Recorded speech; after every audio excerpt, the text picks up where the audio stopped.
मित्रों नमस्कार, मैं डॉक्टर मनोज यादव स्वास्तिक एकेडमी के यूट्यूब चैनल में आप लोगों का स्वागत करता हूं।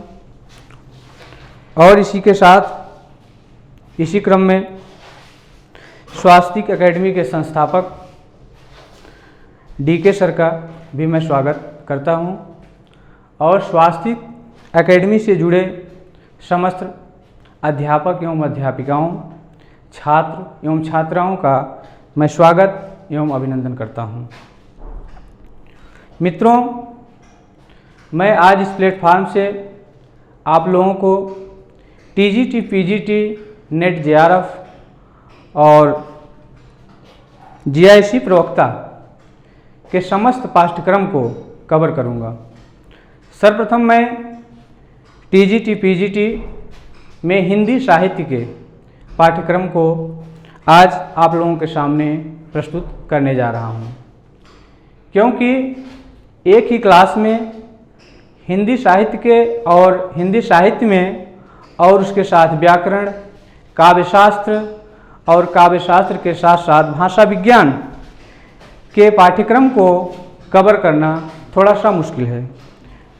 क्लास बहुत लंबी हो जाएगी, इसलिए क्लास को ध्यान में रखते हुए मैं आज आप लोगों के समक्ष हिंदी साहित्य के पाठ्यक्रम को प्रस्तुत करने जा रहा हूं।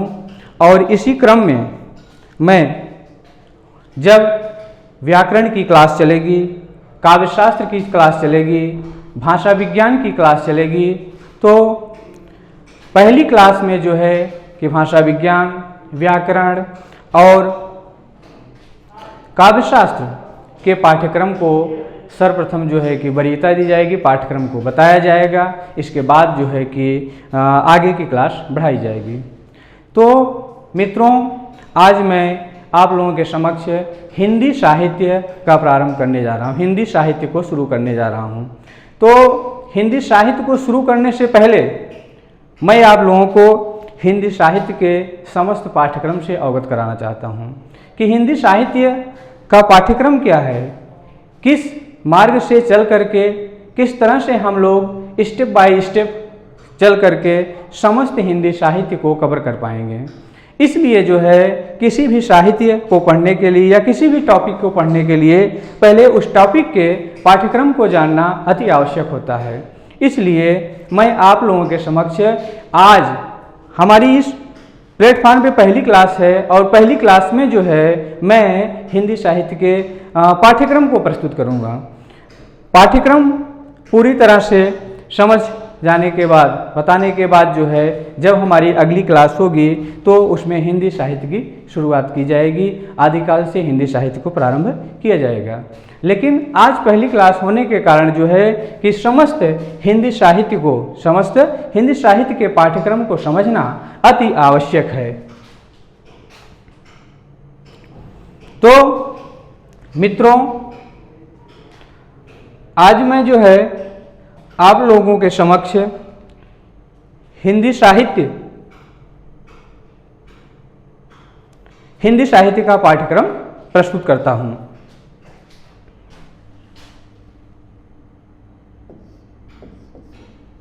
एक मिनट।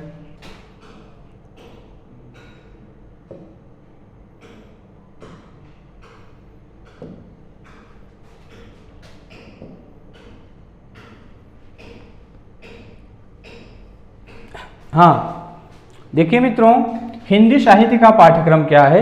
हिंदी साहित्य के पाठ्यक्रम से हिंदी साहित्य की शुरुआत करते हैं।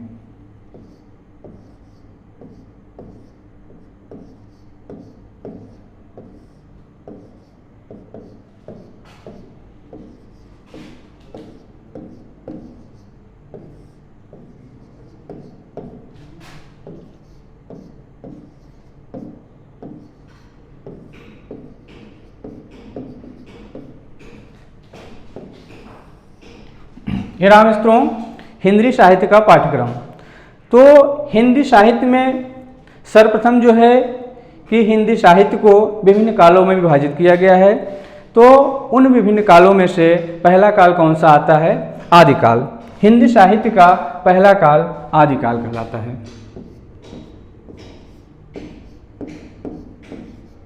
आदिकाल। आदिकाल को एक और नाम से जाना जाता है जिसको हम वीर गाथा काल कहते हैं। वीर गाथा काल।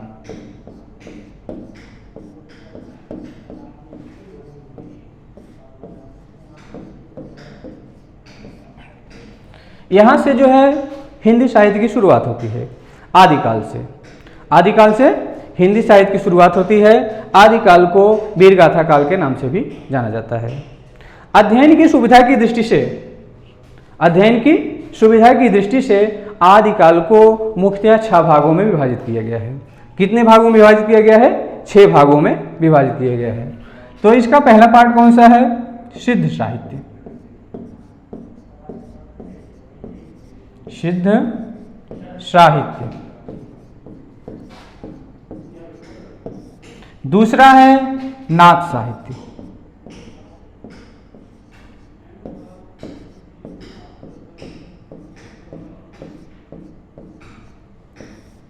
सिद्ध साहित्य, नाथ साहित्य, और तीसरा है रासो साहित्य।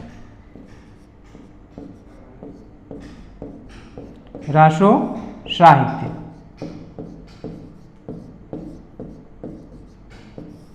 और चौथा है जैन साहित्य।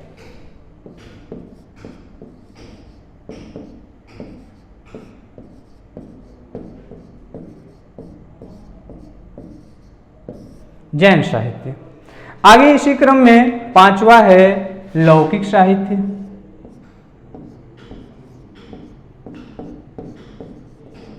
लौकिक साहित्य। और अगला है 6ठा गद्य रचनाएं। गद्य रचना। इस तरह से मित्रों हम लोग देख रहे हैं कि हिंदी साहित्य का प्रारंभ आदिकाल से होता है और आदिकाल को वीरगाथा काल के नाम से भी जाना जाता है। आदिकाल को वीरगाथा काल के नाम से भी जाना जाता है। और आदिकाल को मुख्यतः 6 भागों में विभाजित किया गया है अध्ययन की सुविधा के दृष्टिकोण से। अध्ययन की सुविधा के दृष्टिकोण से आदिकाल को मुख्यतः 6 भागों में विभाजित किया गया है। इसमें से पहला है सिद्ध साहित्य, दूसरा है नाथ साहित्य, तीसरा है रासो साहित्य, चौथा है जैन साहित्य, 5वां है लौकिक साहित्य और 6ठा है गद्य रचनाएं। तो ये तो हिंदी साहित्य की यहाँ से शुरुआत होती है आदिकाल से। और पहला काल जो है कि आदिकाल के रूप में जाना जाता है। तत्पश्चात हिंदी साहित्य का दूसरा काल किस नाम से जाना जाता है? भक्ति काल के नाम से।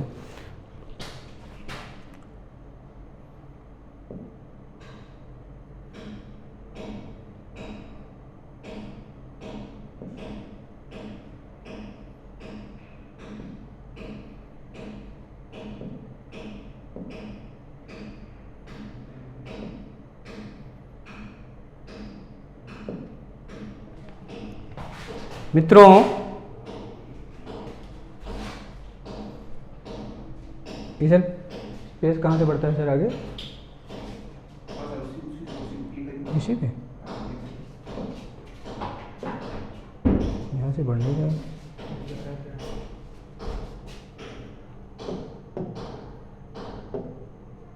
अच्छा प्लस करना होगा। जी जी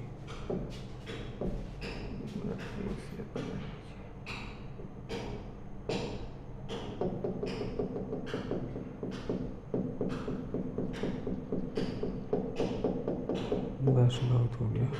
ठीक है।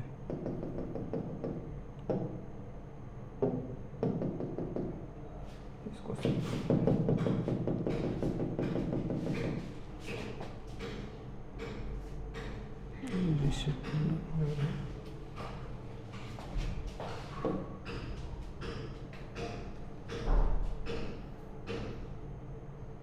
है सर, यहाँ तक ठीक है। दूसरा रह दीजिए। तीसरा पेज हो गया, दूसरा कीजिए।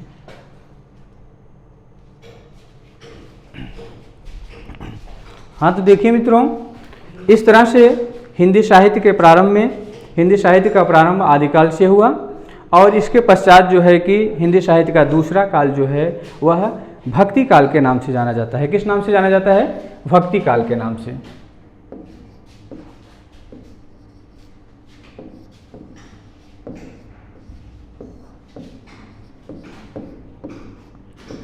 भक्ति काल या पूर्व मध्यकाल।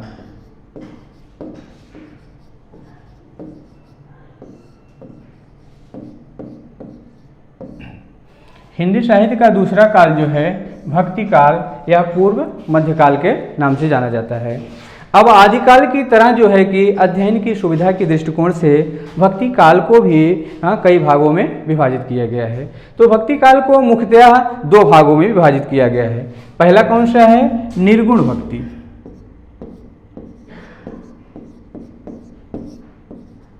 निर्गुण भक्ति। और दूसरा है सगुण भक्ति।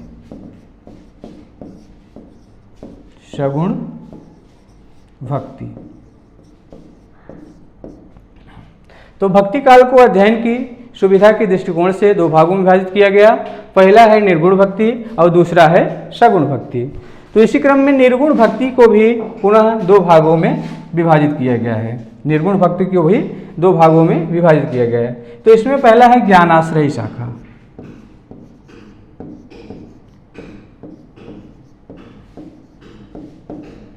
ज्ञानाश्रयी शाखा। और दूसरा है इसमें प्रेमाश्रयी शाखा।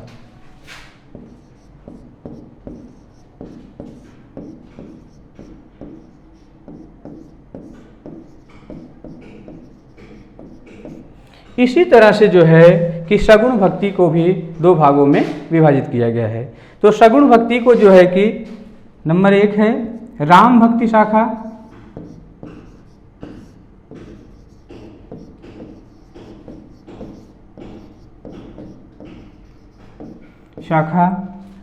दूसरा है कृष्ण भक्ति शाखा।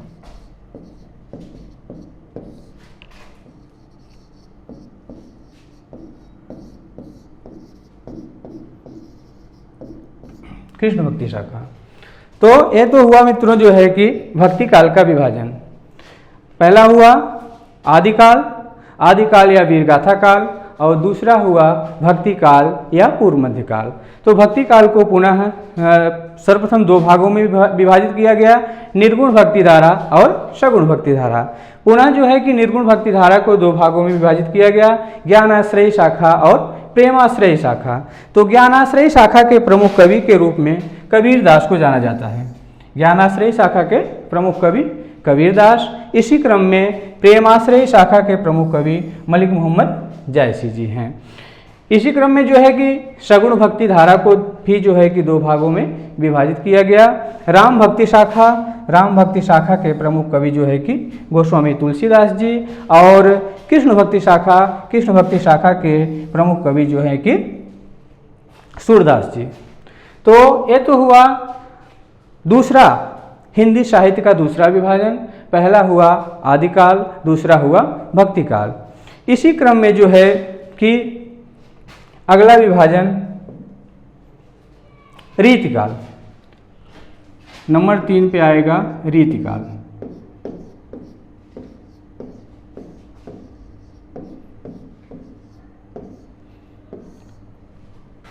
रीतिकाल या उत्तर मध्यकाल।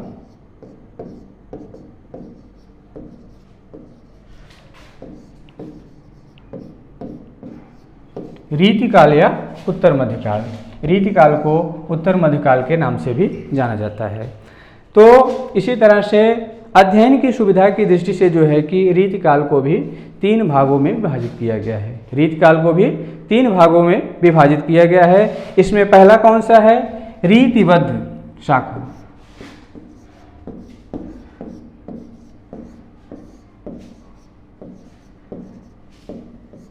दूसरा है रीति सिद्ध।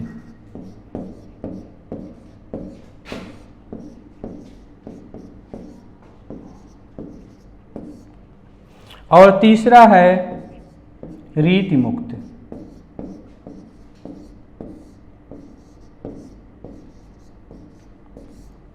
तो इस तरह से रीतिकाल को अध्ययन की सुविधा के दृष्टिकोण से 3 भागों में विभाजित किया गया।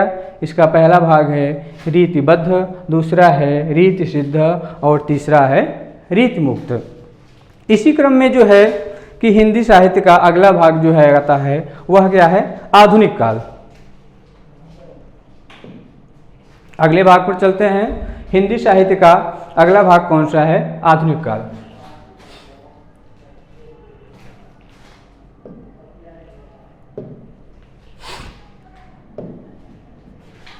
आधुनिक काल।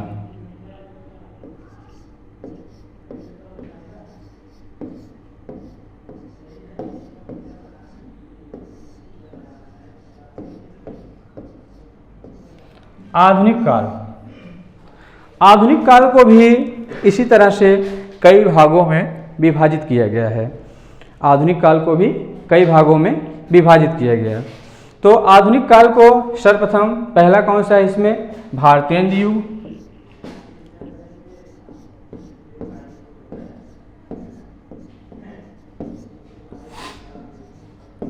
भारतेंद्र युग। नंबर 2 पर है द्विवेदी युग। द्विवेदी युग। नंबर 3 पर है छायावाद। छायावाद। इसके बाद छायावाद के बाद के जो युग आते हैं उनको छायावादोत्तर युग भी कहा जाता है। छायावाद के बाद के जो युग आते हैं उनको छायावादोत्तर युग के नाम से भी जाना जाता है। इसे छायावादोत्तर युग।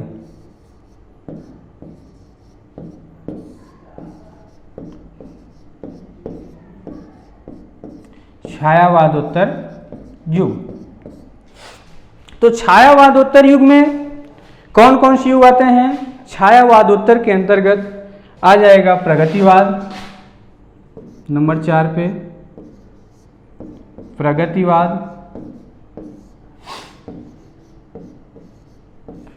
नंबर 5 प्रयोगवाद।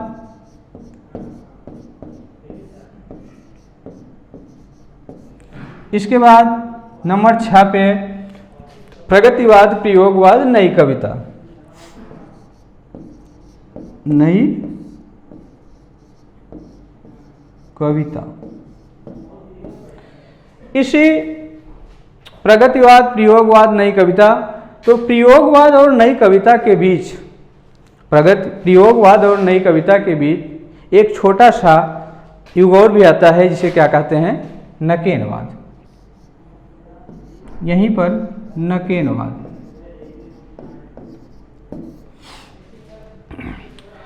तो मित्रों, हम देख रहे हैं कि जिस तरह से आदिकाल का विभाजन कई भागों में हुआ और इसके बाद भक्ति काल को पुनः कई भागों में विभाजित किया गया, फिर रीति काल को कई भागों में विभाजित किया गया, उसी तरह से जो है कि आधुनिक काल का भी अपना विभाजन है। आधुनिक काल को भी अध्ययन की सुविधा के दृष्टिकोण से जो है कि कई भागों में विभाजित किया गया है, जिसमें से जो है कि पहला भाग जो है कि इसका भारतेंद्र युग और दूसरा भाग जो है कि द्विवेदी युग के नाम से जाना गया। हाँ, महावीर प्रसाद द्विवेदी के कारण जो है कि इस युग का नाम द्विवेदी युग पड़ा और भारतेंद्र जी के नाम पर जो है कि इसका नाम जो है कि भारतेंद्र युग पड़ा। और इसके बाद अगला जो युग आता है इसमें वह छायावाद के नाम से जाना गया। तो छायावाद के बाद के जो युग हैं, प्रगतिवाद, प्रयोगवाद, नई कविता, नकेनवाद, षठोत्तरी कविता और वीट कविता, तमाम तरह की कविताएं, इसके बाद छोटे छोटे पार्ट उनका भी है ना, लेकिन महत्वपूर्ण यहीं पर है, यही है जो है कि तो इनको जो है प्रगतिवाद, प्रयोगवाद, नई कविता, नकेनवाद, प्रपद्यवाद ना आदि को जो है कि छायावादोत्तर काल के अंतर्गत भी रखा जाता है, छायावादोत्तर युग के अंतर्गत भी रखा जाता है। लेकिन इनको जो है कि प्रगतिवाद, प्रयोगवाद, नई कविता, षठोत्तरी कविता हाँ आदि के नाम से भी जाना जाता है। तो ये तो हुआ जो है कि आधुनिक काल का विभाजन। इस तरह से आधुनिक काल को कई भागों में विभाजित किया गया। ये रहा हिंदी का काव्य पोर्शन। और इसके बाद ये हिंदी का काव्य पोर्शन हिंदी साहित्य के पाठ्यक्रम के अंतर्गत यह हिंदी का जो है कि काव्य पोर्शन रहा। इसके बाद जो है कि बचता है, इसके बाद भी जो है, इसके बाद हमारा क्या बचता है, गद्य पोर्शन आता है। ये तो हिंदी साहित्य का काव्य पोर्शन रहा। इसके बाद जो है कि हिंदी साहित्य का गद्य पोर्शन बचता है। तो गद्य को भी हम देखते हैं कि हिंदी साहित्य के गद्य के अंतर्गत कौन कौन सी विधाएं, हाँ, कौन कौन सी पार्ट आते हैं, उनको हम देखते हैं कि हिंदी साहित्य के गद्य का विभाजन किस तरह से किया गया है।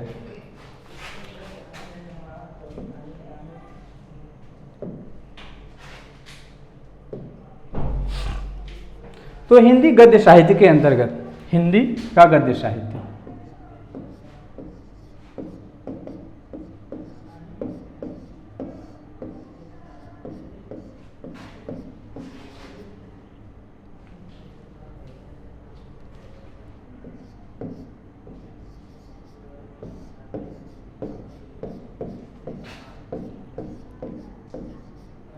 हिंदी का गद्य साहित्य, हिंदी का गद्य साहित्य भी अपने आप में एक अलग महत्व रखता है। इसको भी जो है कि अध्ययन की सुविधा के दृष्टिकोण से जो है कि कई भागों में विभाजित किया गया है। तो इसमें सबसे पहला नंबर आता है नाटक। नाटक का, हिंदी नाटक का विकास। नंबर 1, हिंदी नाटक का विकास।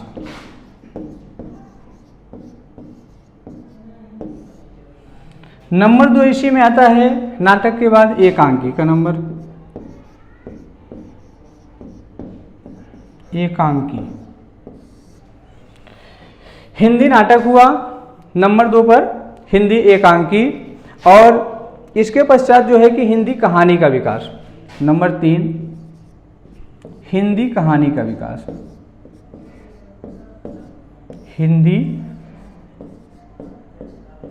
कहानी का विकास।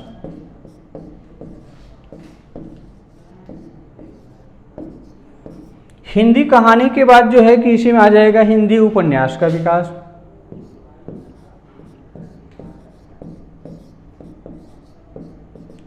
हिंदी उपन्यास का विकास।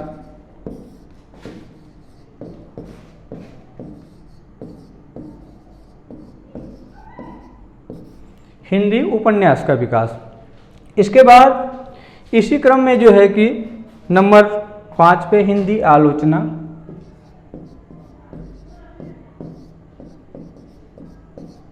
हिंदी आलोचना।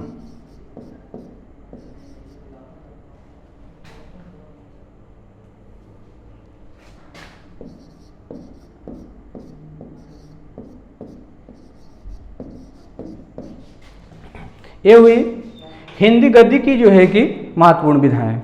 हिंदी गद्य की महत्वपूर्ण विधाओं में जो है कि हिंदी नाटक का विकास, हिंदी एकांकी का विकास, हिंदी कहानी का विकास और हिंदी उपन्यास का विकास। हिंदी उपन्यास का विकास, फिर हिंदी आलोचना। हिंदी आलोचना। इसके बाद कुछ लघु विधाएं बचती हैं। इसके बाद कुछ लघु विधाएं बचती हैं।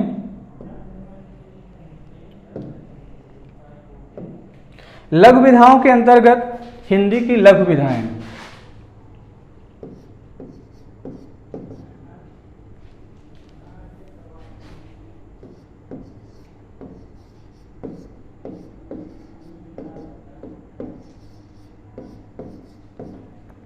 लघु विधाएं।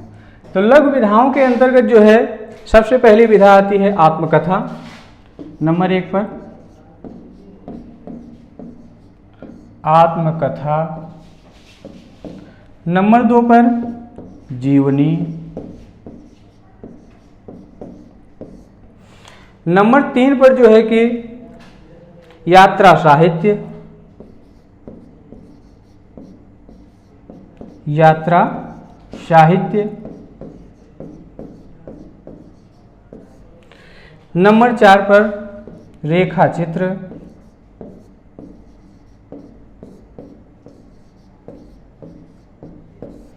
रेखा चित्र और इसके पश्चात संस्मरण, रिपोर्टाज,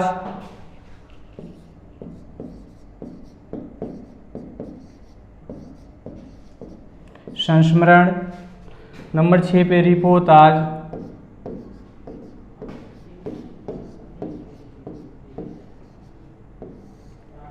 संस्मरण, रिपोर्टाज, पत्र साहित्य,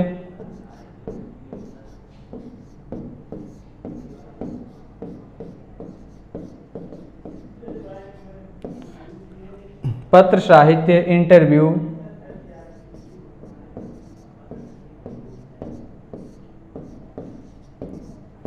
और इसके बाद नंबर 9 पर डायरी।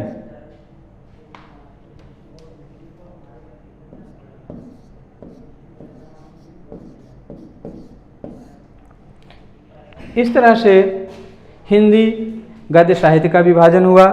सबसे पहले नाटक, फिर एकांकी, फिर हिंदी कहानी का विकास, फिर हिंदी उपन्यास का विकास, इसके बाद हिंदी आलोचना। तत्पश्चात जो है कि हिंदी गद्य की कुछ लघु विधाएँ होती हैं। लघु विधाओं में पहला स्थान जो है कि आत्मकथा, दूसरा जीवनी, तीसरा यात्रा साहित्य, चौथा रेखा चित्र, पांचवा संस्मरण, फिर रिपोर्टाज, फिर पत्र साहित्य, इंटरव्यू और इसके बाद डायरी। इस तरह से संपूर्ण हिंदी साहित्य का यह पाठ्यक्रम रहा, यह संपूर्ण हिंदी साहित्य का पाठ्यक्रम रहा।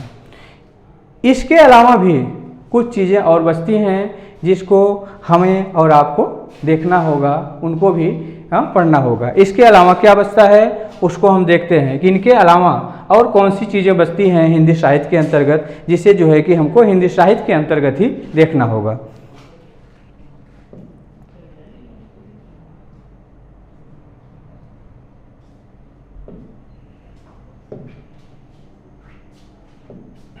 हाँ, तो इसके अलावा हम देखते हैं हमारा बचता है संस्कृत साहित्य। क्या बचता है? संस्कृत साहित्य। संस्कृत साहित्य।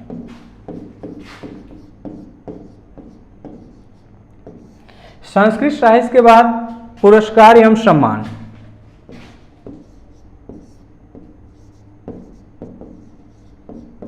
पुरस्कार एवं सम्मान। और इसके पश्चात जो है कि कुछ पत्र पत्रिकाएं, पत्र पत्रिकाएं। यह हुआ हमारा संपूर्ण हिंदी साहित्य का पाठ्यक्रम। संपूर्ण हिंदी साहित्य का पाठ्यक्रम हम देख चुके हैं। आदिकाल से शुरू होता है, भक्ति काल, रीति काल, आधुनिक काल। आधुनिक काल को पुनः कई भागों में विभाजित किया गया और उसके बाद भी जो है कि कुछ चीज़ें बचती हैं, जैसे संस्कृत साहित्य को भी इसी में देखना होगा, पुरस्कार एवं सम्मान को भी हमको इसी में देखना होगा, और इसके बाद पत्र पत्रिकाएं बचती हैं, इनको भी जो है कि इसी में देखना होगा। आदिकाल के अंतर्गत बताया गया कि आदिकाल को 6 भागों में विभाजित किया गया। सिद्ध साहित्य, नाथ साहित्य, रासो साहित्य, जैन साहित्य, लौकिक साहित्य और गद्य रचनाएं। इनके अलावा इन सारी चीज़ों को पढ़ने के अलावा इनके पहले भी जो है कि आदिकाल में हमको कुछ चीज़ें देखना होगा। आदिकाल की शुरुआत में जो है कि सिद्ध साहित्य के पहले कुछ चीज़ें बचती हैं जिसको हमें जो है कि हिंदी साहित्य के अंतर्गत पढ़ना होगा। उनको पढ़ने के बाद ही जो है कि हम आदिकाल या सिद्ध साहित्य, नाथ साहित्य, रासो या जैन साहित्य या लौकिक साहित्य की शुरुआत कर सकते हैं। तो अभी आदिकाल में कौन कौन सी चीज़ें बचती हैं उसे हम देखते हैं कि इसके अलावा भी हमको आदिकाल के अंतर्गत, आदिकाल से पहले ही, सिद्ध साहित्य के पहले ही हमको क्या क्या पढ़ना होगा, इसमें देखते हैं।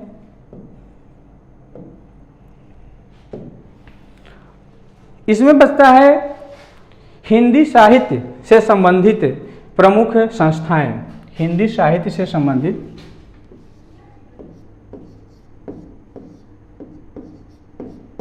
हिंदी साहित्य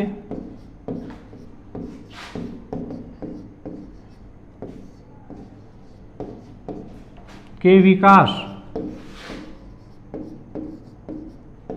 से संबंधित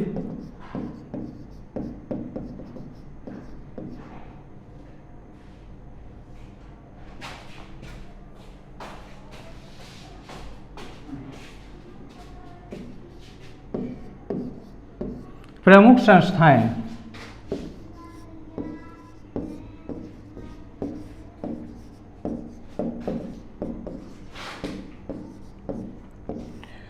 हिंदी साहित्य के विकास से संबंधित प्रमुख संस्थाएं। इसके बाद जो है कि हिंदी साहित्य के विकास से संबंधित प्रमुख संस्थाएं, हिंदी साहित्य इतिहास लेखन की पद्धति, हिंदी साहित्य इतिहास लेखन की पद्धति।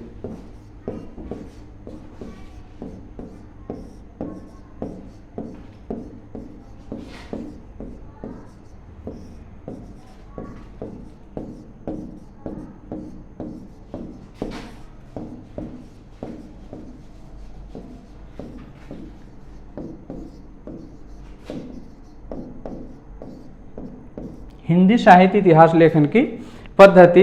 और इसके अलावा जो है कि हिंदी साहित्य के प्रमुख ग्रंथ,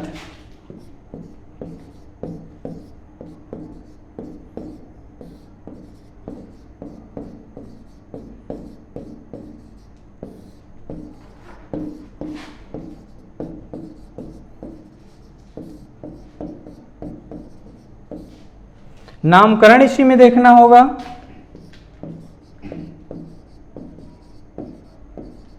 नामकरण के बाद हिंदी का प्रथम कवि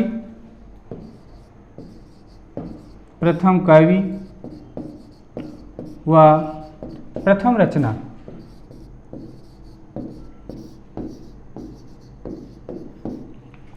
तो इतनी सारी चीज़ों को हमें हिंदी साहित्य के अंतर्गत पढ़ना होगा। अब इसके अलावा हिंदी साहित्य के पाठ्यक्रम में इसके अलावा और कुछ बाकी नहीं छूटता है, बाकी नहीं रह जाता है ना। तो इन सारी चीज़ों को इसके बाद अगली क्लास में हम लोग जो है कि फिर से हिंदी साहित्य की शुरुआत करेंगे। आज तो हुआ हिंदी साहित्य का पाठ्यक्रम, संपूर्ण हिंदी साहित्य का पाठ्यक्रम। इसके बाद हिंदी साहित्य में और कुछ बाकी नहीं रह जाता, शेष नहीं रह जाता है। तो इसके बाद यहीं पर आज हम अपनी क्लास ओवर करते हैं और इसके बाद अगली क्लास में जो है कि हिंदी साहित्य का प्रारंभ होगा आदिकाल से।